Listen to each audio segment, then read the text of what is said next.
ಎಲ್ಲರಿಗೂ ನಮಸ್ಕಾರ. ಆರೋಗ್ಯವೇ ಸಿರಿ ಸಂಪತ್ತು ಚಾನಲ್ನಿಂದ ಮಾತಾಡ್ತಾ ಇರೋದು. ಇವತ್ತಿನ ವಿಷಯ ಏನಪ್ಪ ಅಂತಂದರೆ ಯೋಗ. ಯೋಗದಿಂದ ನಮ್ಗೆ ಏನೇನೆಲ್ಲ ಸಹಕಾರಿ ಆಗ್ತಾವೆ, ಯೋಗ ಮಾಡೋದ್ರಿಂದ ನಮ್ಗೆ ಏನೆಲ್ಲ ಬೆನಿಫಿಟ್ಸ್ ಇದಾವು ಎಂಬುದರ ಬಗ್ಗೆ ಹೇಳ್ತಾ ಹೋಗ್ತೀನಿ ರೀ. ಅದಕ್ಕಿಂತ ಮುಂಚೆ ನಾವು ಏನು ಮಾಡಬೇಕು ಅಂತಂದ್ರೆ, ಈ ಒತ್ತಡದ ಜೀವನದಲ್ಲಿ ನಾವು ಏನೆಲ್ಲ ಬರೀ ಕೆಲಸ ಕೆಲಸ ಕೆಲಸ ಅಂತ ನಾವು ಕೆಲಸದಲ್ಲೇ ಮಗ್ನ ಆಗ್ಬಿಡ್ತೀವಿ ರೀ. ಆದರೆ ನಮಗೋಸ್ಕರ ನಾವು ನಮ್ಮ ಆರೋಗ್ಯ ಚಲೋ ಇಡಬೇಕಂದ್ರೆ, ನಮ್ಮ ಹೆಲ್ತ್ ಚಲೋ ಇರಬೇಕು. ನಾವಿನ್ನೂ ಕೆಲಸ ಮಾಡಿ ನಮ್ಮ ಮಕ್ಕಳು ಮರಿನ ಚೆನ್ನಾಗಿ ಓದಿಸ್ಬೇಕು, ಅವ್ರ ಮಕ್ಕಳನ್ನು ಮೊಮ್ಮಕ್ಕಳನ್ನ ಎಲ್ಲರನ್ನ ನೋಡಬೇಕು ಎಂಬ ಆಸೆ ಇರ್ತೈತಲ್ಲ, ಎಲ್ಲರಿಗೂ ಇರ್ತೈತಿ. ಆದರೆ ಏನು ಮಾಡಬೇಕು ಅಪ್ಪ ಅಂತಂದ್ರೆ, ಅದಕ್ಕಿಂತ ಮುಂಚೆ ನಮ್ಮ ಆರೋಗ್ಯವೇ ಒಂದು ಸಿರಿ ಸಂಪತ್ತು ಅಲ್ವಾ. ಅದಕ್ಕೆ ನಮ್ಮ ಆರೋಗ್ಯಕ್ಕೆ ನಾವು ಟೈಮ್ ಕೊಟ್ಟು ಒಂದು 20 ನಿಮಿಷ ಟೈಮ್ ಕೊಡ್ರಿ ಫ್ರೆಂಡ್ಸ್. 20 ನಿಮಿಷ ನೀವು ಟೈಮ್ ಕೊಟ್ರಂದ್ರೆ ನಿಮ್ಮ ಆರೋಗ್ಯ ಸುಧಾರಿಸುವಲ್ಲಿ ನೀವು ಮತ್ತು ಚುರುಕಾಗ್ತೀರಿ. ನೀವು ಕೆಲಸ ಮಾಡೋದ್ರಲ್ಲಿ ಏಕಾಗ್ರತೆಯನ್ನು ಅನುಭವಿಸ್ತೀರಿ.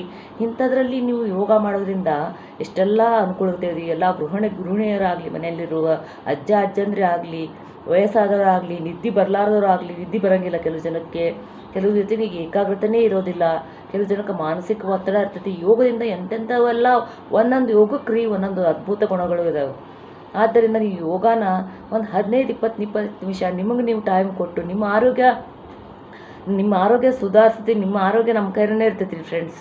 ನಿಮ್ಮ ಆರೋಗ್ಯ ಚೆನ್ನಾಗಿತ್ತಂದ್ರೆ ನಾವು ಏನೆಲ್ಲ ಸಾಧಿಸ್ಬೋದಲ್ವಾ. ನಮ್ಮ ಆರೋಗ್ಯ ಸುಧಾರಿಸೋಕ್ಕೆ ಒಂದು 20 ನಿಮಿಷ ಟೈಮ್ ಕೊಟ್ಟು ನಾವು ಯೋಗ ಮಾಡೋದ್ರಲ್ಲಿ ತಪ್ಪೇನಿಲ್ಲಲ್ವಾ. ಆದ್ದರಿಂದ ಇವತ್ತು ನೋಡ್ತಾ ಇದ್ದೀರಲ್ಲ ಎಲ್ಲ ಫ್ರೆಂಡ್ಸ್, ಯೋಗ ಮಾಡೋಕ್ಕೆ ಇವತ್ತಿಂದಲೇ ಸ್ಟಾರ್ಟ್ ಮಾಡಿರಿ ಫ್ರೆಂಡ್ಸ್. ನಿಮ್ಮ ಆರೋಗ್ಯ ಸುಧಾರಿಸ್ತೈತೆ ಅಷ್ಟೇ ಅಲ್ಲ, ನೀವು ಏಕಾಗ್ರತೆಯನ್ನು ಕೆಲಸ ಮಾಡೋದ್ರಲ್ಲಿ ಚೈತನ್ಯ ಸಿಗ್ತೈತೆ ನಿಮಗೆ.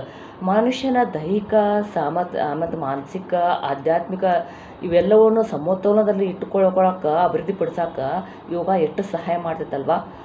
ಆಮೇಲೆ ಇದನ್ನು ಮತ್ತು ಒಳ್ಳೆಯದನ್ನು ಸಾಧಿಸುವಂಥ, ನಮ್ಮನ್ನು ಪ್ರೋತ್ಸಾಹಿಸುವಂಥ ಒಂದು ಮಾರ್ಗವಾಗೈತಿ ಇದು ಯೋಗ. ನಮ್ಮ ಮನಸ್ಸು ಮತ್ತು ದೇಹದ ಮತ್ತು ಆತ್ಮದ ನಡುವಿನ ಸಾಮರಸ್ಯವನ್ನು, ಅಂದರೆ ಇದರಲ್ಲಿರುವಂಥ ಸಾಮರಸ್ಯವನ್ನು ಸಹಕರಿಸೋದ್ರಲ್ಲಿ ಯಶಸ್ವಿ ಆಗ್ತೈತಿ, ಕೇಂದ್ರೀಕೃತವಾಗಿರ್ತೈತಿ. ಆದ್ದರಿಂದ ನಾವು ಯೋಗ ಮತ್ತು ಹಠಯೋಗ ಮಾಡೋದ್ರಿಂದ ನಾವು ಏಕಾಗ್ರತೆಯನ್ನು ಸಿಕ್ಕಾಪಟ್ಟಿ ನಾವು ಏಕಾಗ್ರತೆಯನ್ನು ಸಾಧಿಸಬಹುದು ನಾವು. ಈ ಯೋಗ ಮಾಡೋದ್ರಿಂದ, ಹಠಯೋಗ ಮಾಡೋದ್ರಿಂದ ಏಕಾಗ್ರತೆ ಎಷ್ಟೊಂದು ಸಾಧಿಸ್ಬೋದು ಗೊತ್ತಾ. ಇದು ಯೂಟ್ಯೂಬ್ನಲ್ಲಿ ನೀವು ಒಂದು ಯೋಗ ಅಂತಂದು ಹೊಡಿರಿ, ಯೋಗ ಫಾರ್ ಇದು ಅಂತಂದು ಹೊಡಿರಿ, ಅದೆಲ್ಲ ಬರ್ತೈತಿ. ಅದನ್ನು ನೋಡಾದರೂ ಮಾಡಿರಿ, ಪ್ರಾಣಾಯಾಮ ಮಾಡಿರಿ. ಕುತ್ಕೊಂಡಲ್ಲೇ ನೀವು ನಿಮ್ಮ ಟೈಮ್ ಸಿಕ್ಕಿಲ್ಲಪ್ಪ, ಒಂದು 10-15 ನಿಮಿಷ ಟೈಮ್ ಸಿಕ್ಕೈತೆ ಅಂತಂದ್ರೆ ಕಣ್ಣು ಮುಚ್ಚಿ ಒಂದು ಕಡೆ ನಿಮ್ಮ ಏಕಾಗ್ರತೆಯನ್ನು ವಹಿಸಿ ಕಣ್ಣು ಮುಚ್ಚಿ ನೀವು ಒಂದು ಕ್ಷಣ ಎಲ್ಲವನ್ನೂ ಮರೆತು ಟೈಮ್ ಸಿಕ್ಕಾಗ ಮಾತ್ರ ಆ ಥರ ಮಾಡಿರಿ.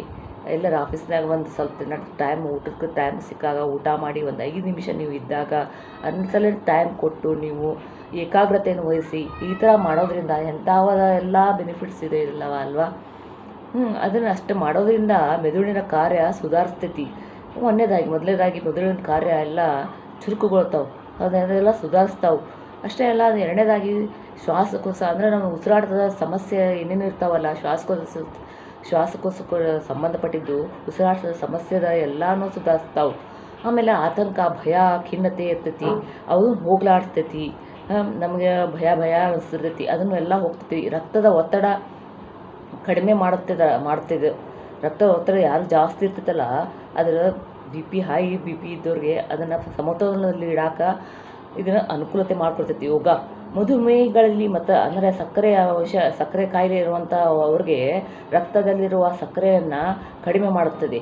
ಆಮೇಲೆ ಮತ್ತು ನಾವು ಈ ಯೋಗ ಮಾಡೋದ್ರಿಂದ ಇಷ್ಟೊಂದೆಲ್ಲ ಲಾಭ, ಮೂಳೆಗಳನ್ನು ಬಲಿಷ್ಠಗೊಳಿಸ್ತೈತಿ. ಹೃದಯದ ಕಾಯಿಲೆಗಳನ್ನು ಬರಲಾರ್ದಂಗೆ ಇದು ಅಪಾಯಗಳನ್ನು ತಡೆಗಟ್ತೈತಿ ಇದು. ಮತ್ತು ಹೊಳೆಯುವ ಚರ್ಮ, ನಮ್ಮದು ಚರ್ಮ ಒಂಥರ ಏನು ಡಲ್ನೆಸ್ ಕಾಣಿಸ್ತೈತಿ, ಅದು ಹೊಳೆಯುವ ಫುಲ್ ಬ್ರೈಟ್ನೆಸ್ ಕಾಣಂಗೆ ಇದು ಯೋಗ ಮಾಡೋದ್ರಿಂದ ಅಷ್ಟೊಂದು ಎಲ್ಲ ಅನುಕೂಲತೆ ಅದಾವಂದ್ರೆ ನಾವು ಮಾಡೋಕ್ಕೆ ಸ್ಟಾರ್ಟ್ ಮಾಡಿರಿ ಫ್ರೆಂಡ್ಸ್. ಇವತ್ತಿಂದ ಸ್ಟಾರ್ಟ್ ಮಾಡಿರಿ. ಆಮೇಲೆ ನಾವು ಅದನ್ನು ಮಾಡೋದನ್ನು ನಮ್ಗೆ ಫ್ರೆಶ್ ಅನ್ನಿಸ್ತೈತಿ, ಮುಖ ಎಲ್ಲ ಫ್ರೆಶ್ ಅನ್ನಿಸ್ತೈತಿ. ಅದು ಒಳಗಡೆ ಇರುವ ಎಲ್ಲ ಕಲ್ಮಶಗಳನ್ನು ಯೋಗ ಮಾಡೋದ್ರಿಂದ ಎಲ್ಲ ಕಲ್ಮಶಗಳನ್ನು ಬೆವರಿನ ಮೂಲಕ ಹೊರ ಹಾಕ್ತೈತಿ. ಆದ್ದರಿಂದ ನಾವು ಯೋಗ ಮಾಡಿದ್ರಂದ್ರೆ ಎಷ್ಟೊಂದೆಲ್ಲ ಅನುಕೂಲತೆಗಳಿದಾವು. ಮತ್ತು ದೇಹದಲ್ಲಿ ರಕ್ತ ಪರಿಚಲನೆ ಸರಾಗವಾಗುತ್ತೆ. ರಕ್ತನ ಹೋಗೋದು ಬರೋದು ಅದೆಲ್ಲ ದೇಹದಿಂದ ತಲೆ ಕಾಲಿನಿಂದ ಮೇಲಿಂದ ಹೃದಯಕ್ಕೆ ಹೋಗೋದು ರಕ್ತ ಪರಿಚಲನೆ ಎಲ್ಲವೂ ಸರಾಗ ಆಗುತ್ತೆ. ದೇಹದಲ್ಲಿ ಆಮ್ಲಜನಕ ಸಕ್ರಿಯಗೊಳಿಸ್ತೈತಿ. ಇಷ್ಟೆಲ್ಲ ಲಾಭಗಳದಾವ ಅಂದಮೇಲೆ ನಾವು ಯಾಕೆ ಮಾಡಬಾರ್ದು ರೀ ಫ್ರೆಂಡ್ಸ್? ಇಷ್ಟೆಲ್ಲ ಲಾಭಗಳದಾವ ಅಂದ್ರೆ ಅಷ್ಟೆಲ್ಲ ಇದಕ್ಕೆ ಆ ಮನಸ್ಸನ್ನು ಅಕಾಲಿಕ ಅಂದ್ರೆ ವಯಸ್ಸು ಆಗೋದಿನ ಮುಂಚೆನೇ ಒಬ್ಬರಿಗೆ ಮುಪ್ಪು ಬಿಡ್ತಾರೆ. ಅದನ್ನು ಅಕಾಲಿಕ ವಯಸ್ಸನ್ನು ತಡೆಗಟ್ತೈತಿ. ಇದು ರೋಗ ನಿರೋಧಕ ಶಕ್ತಿಯನ್ನು ಜಾಸ್ತಿ ಕೊಡ್ತೈತಿ. ಇಷ್ಟೆಲ್ಲ ನಮ್ಗೆ ಇರ್ಬೇಕಂದ್ರೆ ಮತ್ತು ನಾವು ಗ್ಯಾಸ್ ಟ್ರಬಲ್ಲು ಹೊಟ್ಟೆ ಸಮಸ್ಯೆ ಇರುವವರು ಈ ಯೋಗನ ಮಾಡ್ಕೊತ ಹೋದಂಗೆ ಚಯಾಪಚಯ ಕ್ರಿಯೆ ಎಲ್ಲನೂ ಸರಾಗವಾಗುತ್ತೆ. ಇಷ್ಟೆಲ್ಲ ಲಾಭಗಳಿದೆ ಫ್ರೆಂಡ್ಸ್. ಇವತ್ತಿಂದ ನಾವು ಯೋಗ ಮಾಡೋಕ್ಕೆ ಸ್ಟಾರ್ಟ್ ಮಾಡಿರಿ. ಯಾರ್ಯಾರು ಮಾಡ್ತಾ ಇಲ್ಲ ಇವತ್ತಿಂದ ಇದನ್ನು ಮಾಡಿರಿ. ನಿಮಗೋಸ್ಕರ ಮಾಡಿರಿ, ನಿಮ್ಮ ಮಕ್ಕಳಿಗೋಸ್ಕರ ಮಾಡಿರಿ. ನಾವು ಹೆಲ್ತ್ ಚೆನ್ನಾಗಿರ್ಬೇಕು ಅನ್ನೋರು ಎಲ್ಲರೂ ಇವತ್ತಿಂದನೇ ಸ್ಟಾರ್ಟ್ ಮಾಡಿರಿ. ನಿಮಗೋಸ್ಕರ ನೀವು ಟೈಮ್ ತಗೋರಿ. ಹೆಂಗಾರ ಮಾಡಿಕೊಂಡು ಒಂದು 20 ನಿಮಿಷ ಟೈಮ್ ತೊಗೊಂಡು ನೀವು ಸ್ಟಾರ್ಟ್ ಮಾಡಿರಿ ಫ್ರೆಂಡ್ಸ್. ಇದುವರೆಗೂ ನನ್ನ ಚಾನಲನ್ನು ಯಾರೆಲ್ಲ ನೋಡಿದ್ದೀರೋ ಅವರೆಲ್ಲರೂ ಒಂದು ಲೈಕ್ ಮಾಡಿ, ಶೇರ್ ಮಾಡಿ, ಸಬ್ಸ್ಕ್ರೈಬ್ ಮಾಡಿ ಎಂಬುದಾಗಿ ಕೇಳಿಕೊಳ್ಳುತ್ತೇನೆ. ವಂದನೆಗಳೊಂದಿಗೆ.